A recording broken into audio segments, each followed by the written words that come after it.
All right, so Mr. Hawkins is signed up to testify for the adoption of, or excuse me, the amendment of Chapter 1 of the Oregon Structural Specialty Code. Do we have anyone else who would like to testify on that matter?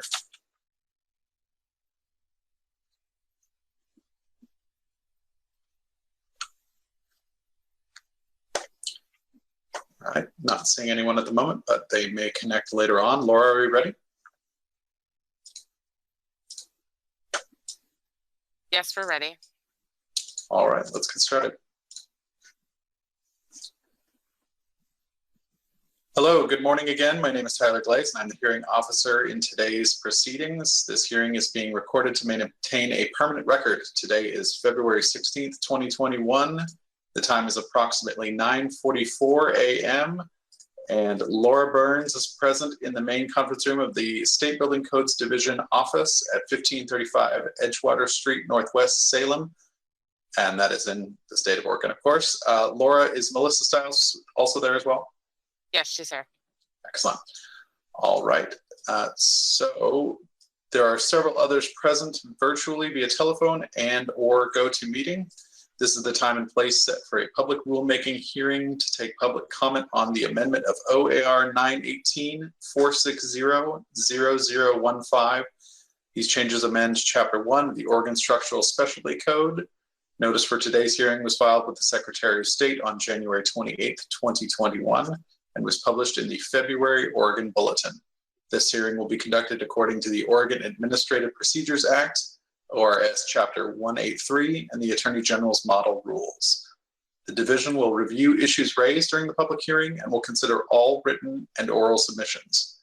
No responses to questions will be made at this time. In addition to the opportunity to present oral comments at this hearing, anyone may submit written comments until Friday, February 26th at February 26th, 2021 at 5 p.m., which is the close of the public comment period. No other comments or exhibits will be accepted after this date unless the division extends the public comment period for everyone. All right, so we at least have one individual signed up for public comment. Do we have any other individuals other than Mr. Hawkins who would like to testify on the adoption of Chapter 1 of the OSSC, the Oregon Structural Specialty Code?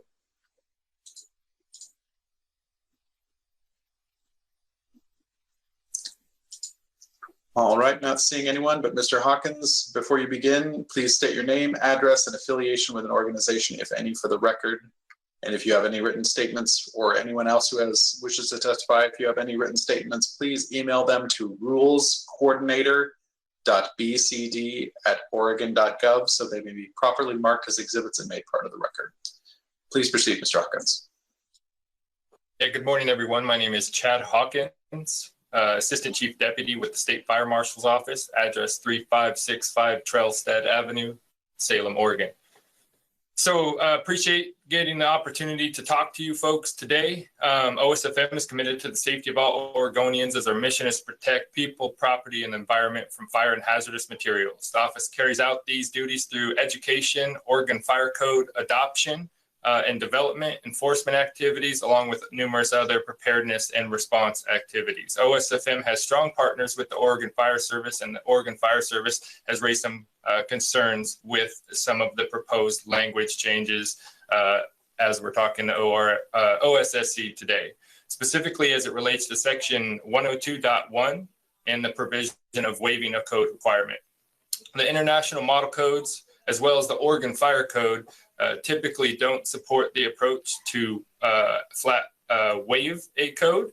Our codes are not intended to allow a code provision to be typically set aside or ignored. It is rather intended to provide the acceptance or an equivalent protection measure or provision as it relates to that. So maybe there could be an opportunity to change some of that language to identify that as such.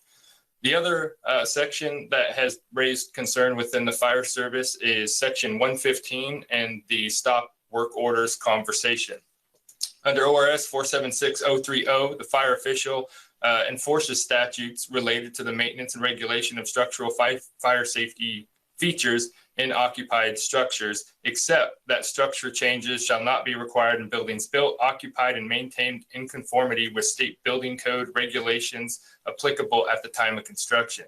Stated differently, the fire official may require conditions and/or issue stop work orders when the building is occupied but was not built or maintained in accordance with the applicable state building code.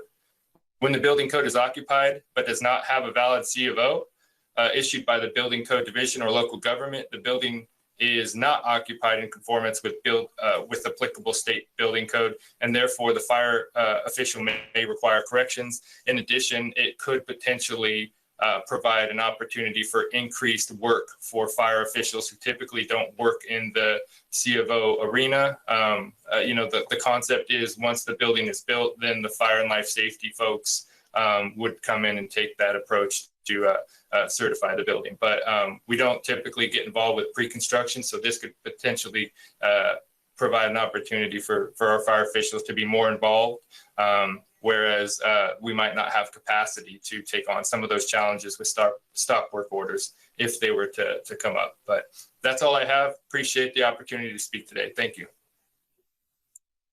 Thank you, Mr. Hawkins. Does anyone else wish to testify on the changes to Chapter 1 of the Oregon Structural Specialty Code?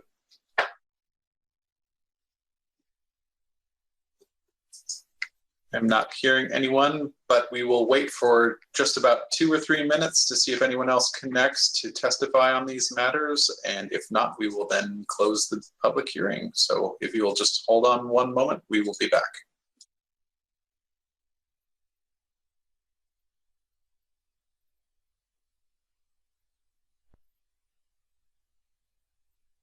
All right, do we have anyone connected who wishes to testify on the adoption of, the amendment of Chapter 1 of the Oregon Structural Specialty Code?